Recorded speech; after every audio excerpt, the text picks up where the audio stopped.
Vino Sud Radio a le grand plaisir d'accueillir maintenant Anita Neveu. Bonjour Anita. Bonjour messieurs, dames. Alors un mot sur votre parcours. Comment on fait pour passer de champion de cyclisme à vigneronne à Chenas? Oh, on garde le niaque. Hein. Oui, c'est bien. On pédale. Le vélo, là, vous avez quel âge? On pédale tous les jours. J'ai commencé à 7 ans, ma première licence. Elle date de 1985. Et c'est le papa qui vous a motivé? Ah oui, c'était une famille de cyclistes. Ah, oui. Il y avait des courses dans tous les villages, donc on était bercés. Et vous avez été championne, vous avez une tête à être championne. Vous avez été championne de quoi?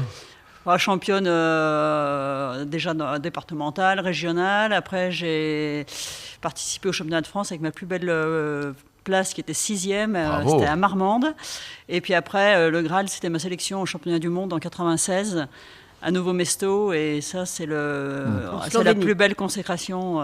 Et le Tour de France, vous n'avez pas fait le Tour de France? Il n'est pas trop tard? Non, parce que j'ai arrêté en 96, j'étais junior et à l'époque, le cyclisme féminin était beaucoup moins médiatisé, moins professionnel qu'aujourd'hui. Mais vous avez caressé le rêve de devenir pro ou pas? Oui, je pense que oui. Ah oui, le niveau que j'avais en 96, là, on était quand même... bien quoi. Ouais, c'était bien. Et alors le vin, vous êtes arrêté dans le Beaujolais avec votre vélo, vous êtes posé, vous avez crevé à Chenas. Voilà, j'ai crevé à Chenas. Je suis tombée amoureuse de la région et j'y suis restée. Génial, Hélène. C'est parce que c'est quand même... Vous mettez vélo, Hélène? Non, alors moi je fais l'inverse. Moi je commence par boire beaucoup et puis un jour peut-être je pédalerai. Avec modération. Et plus tard. C'est pas dans ce sens-là qu'il faut les prendre. D'autant plus qu'il y a beaucoup de pentes dans la région. Ah ouais, c'est vallonné. Très vallonné, c'est très dur. Oui, mon gosier par exemple. Bien, donc effectivement, Anita.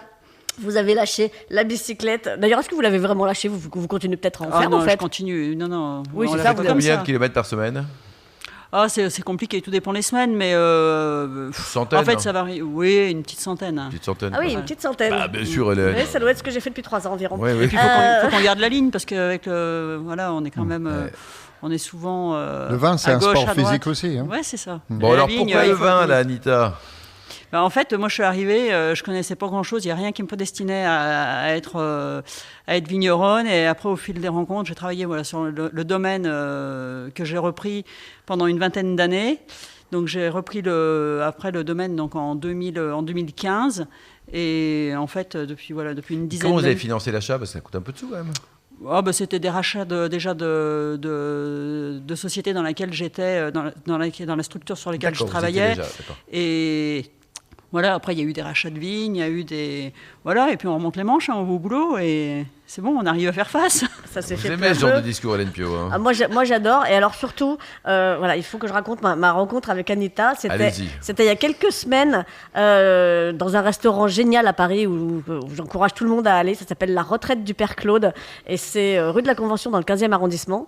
Le prototype du vrai bon bistrot parisien, un poulet rôti mais avec une purée maison à tomber. Blanquette. L'avantage du poulet rôti, c'est que ça va avec tous les vins. Absolument, avec le blanc comme avec le rouge. Et Claude me dit, toi tu t'assois là et puis tu discutes avec la table à côté. Je te dis donc, je prends pas les ordres, sauf que quand c'est le patron très sympa qui vous dit ça, vous vous intéressez effectivement à la table à côté. Et à la table à côté, il y avait Anita. Une révélation là. Et j'ai bu un moulin à vent génial, le cœur de vigneronne, qui était extraordinaire, qui était suave, joyeux, généreux. Et je me suis tournée vers la fille qui le faisait. J'ai dit, mais en fait, c'est la même. Ça m'a pas étonné que ça s'appelle cœur de vigneronne parce que toute Anita est dans cette bouteille. C'est prodigieux, franchement. Oh là là, bel hommage, Anita. Alors, vous avez quelle Merci. appellation? Donc, on a bien compris Chenas, moulin à vent. Principalement moulin à vent, Chénas, Morgon et Fleury. Et Fleury. Vous nous rappelez les autres crus du Beaujolais, là, juste pour rigoler? Les 10 crus. Allez, on part du sud, Brouilly, Côte de Brouilly, Régnier, Morgon, Chirouble, Fleury, Moulin à vent, Chénas, Saint-Amour et Juliana. Bravo. Bien à 10. Non, mais bravo. Joli strike. Et vraiment, donc, vous avez donc les appellations Moulin à vent, Fleury, Mourgon, Chenat, Beaujolais Village. Et vous faites un Beaujolais rosé aussi, que j'ai pas goûté, mais qui doit sur votre... On va le garder pour David Cobbold, celui-ci. Et un peu de blanc ou pas? Non, pas du tout de blanc. On est principalement sur des terrains granitiques, donc terre d'expression pour le Gamay incroyable. On peut pas faire du blanc sur du granit? Et moi, j'ai fait le choix de... Le chardonnay, c'est un peu plus compliqué, mais aujourd'hui, on a d'autres cépages qui se plantent. Mais moi, je préfère vraiment rester ciblé sur les rouges et faire un travail parcellaire. Je pense que le Gamay a une terre de prédilection et il faut le respecter. Et donc, la gamme de prix, ça va de combien à combien pour votre domaine? Donc, le nom, vous nous rappelez le nom du domaine d'ailleurs? Domaine Anita. Ah, Domaine Anita, c'est incroyable. Ça va de combien à combien? Ça va de 14 à 27 euros. Oui, 14-27 €, on est bien. Enfin, voilà, il faut valoriser les vins du Beaujolais, les crus du Beaujolais, c'est le cas. Le truc, c'est que, franchement, ça s'appelle Beaujolais, mais c'est aussi bon que des Bourgognes. Donc, à un moment donné, il faut arrêter de dire il y a écrit Beaujolais, j'en veux pas, ou je vais pas mettre plus de 10 balles. Alors, C'est Hélène, super énervant. Je vous donne une idée.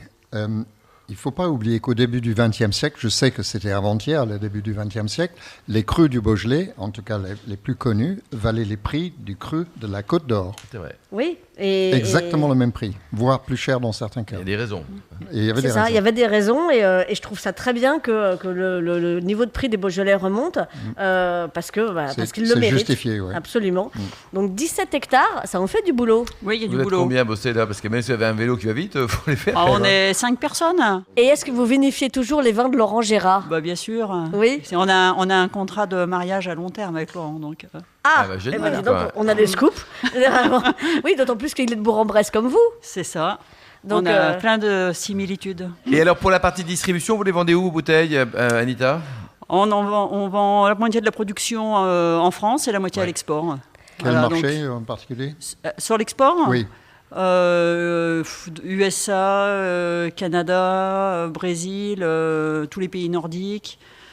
Donc c'est assez l'Italie, diversifié. l'Allemagne, Ouais. les Pays-Bas qui marchent très bien. Ouais. Et vous les vendez bien, vos bouteilles? Vous êtes contente au niveau des résultats Ouais. commerciaux? Parce que Oui, c'est oui, pas oui. facile tout le temps. Hein. On se bat et puis en fait, depuis le début, moi je fais un travail parcellaire, donc on produit une douzaine de cuvées. Oui. Et l'idée, c'est vraiment que chaque parcelle reflète le terroir et la singularité du terroir. Et je pense que ça, c'est super important, quoi. Et il y a 12 cuvées, il faut il y a quand même des appellations motiver, qui marchent mieux que d'autres à l'étranger, Morgon, je sais pas, Moulin à Ah, Vent. après, les appellations phares, ce sont Moulin à Vent, Morgon.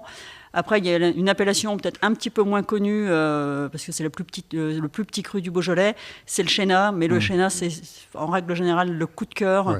Et c'est l'appellation qui mérite vraiment à être connue. Chanel, L'essayer, la c'est Vigée, l'adopter. ouais. J'ai un grand souvenir. Le premier chenin que j'avais acheté, c'était en 1978.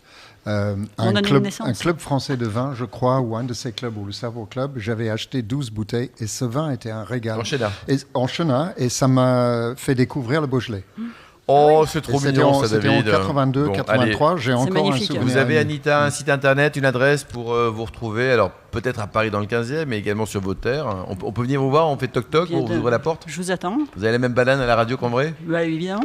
Donc c'est domaine-anita.com. Merci beaucoup, Anita Neveu. Merci également à Hélène Pio. Merci également à Gilles et Christine Berlioz, David Cobod et les millions d'amateurs de vin qui nous écoutent chaque week-end.